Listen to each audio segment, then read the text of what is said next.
Dar Bogăneț, fraților. Pentru toți frații din lumea adevărați. Un frate, când vrei să ajuți,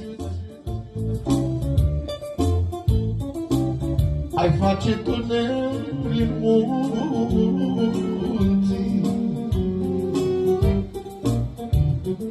și prin munți faci un tunel. Când vrei ca să ajungi la el și să nu lași singure.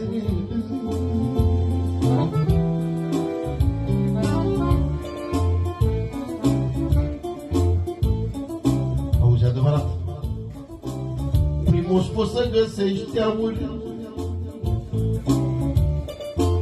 dar eu pe frate meu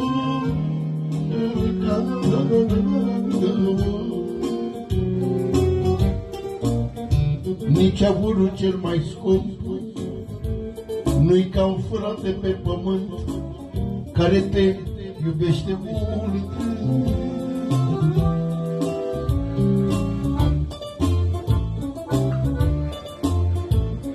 De-aia iubesc, mama, toți frații mei.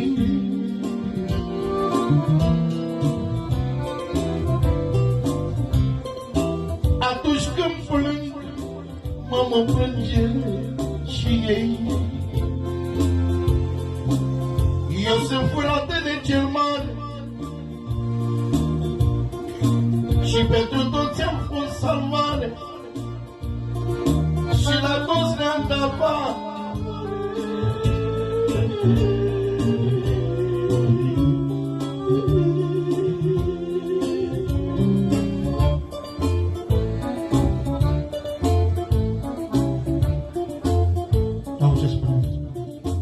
Eu sunt fratele cel mic, frate, și vreau și eu să te ajut.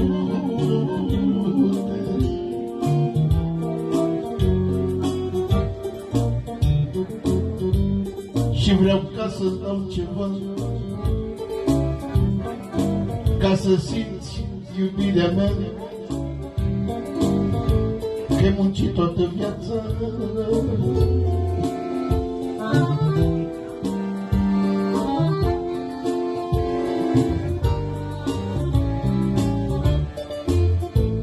Ce spune? Stai, frățioare, liniștit,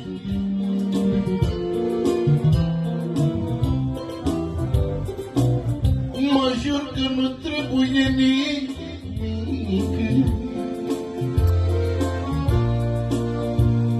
Au că când vă mergeam pe jos să vă rugați ca să fiu sănătos, cel mai bun frate v-am.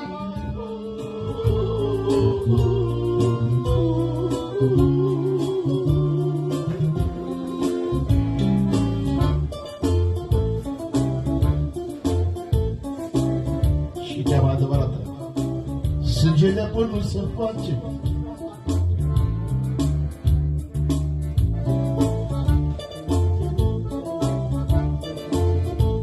De partea lui Caiză pentru frații lui gemeni mai mici, frații lui care bea și Dan Bogăneț. Ia-o-ți.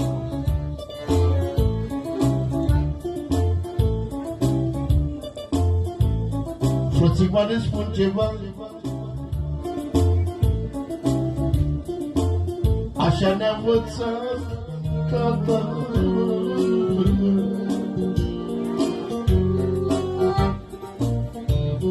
Dacă ai un frate sărac și ăla trebuie ajutat, să nu-l lași,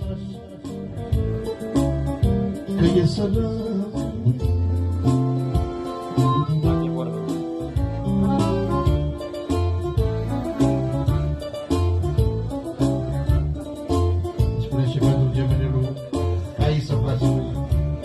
Partea lui Dan Bogăneț. Tu să nu lași frățiorii tăi,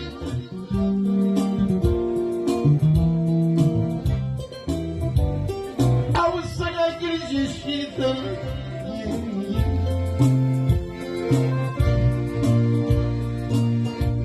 Au sângerea până să face, frate, tot la frate.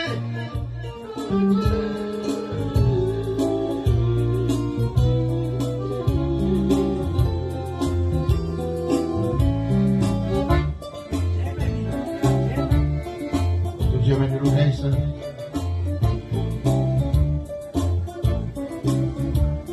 au cât ai vrut supărare,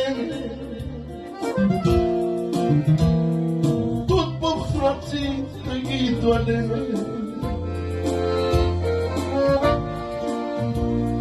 Mai ales că e ce mai mare, cea mai mare supărare,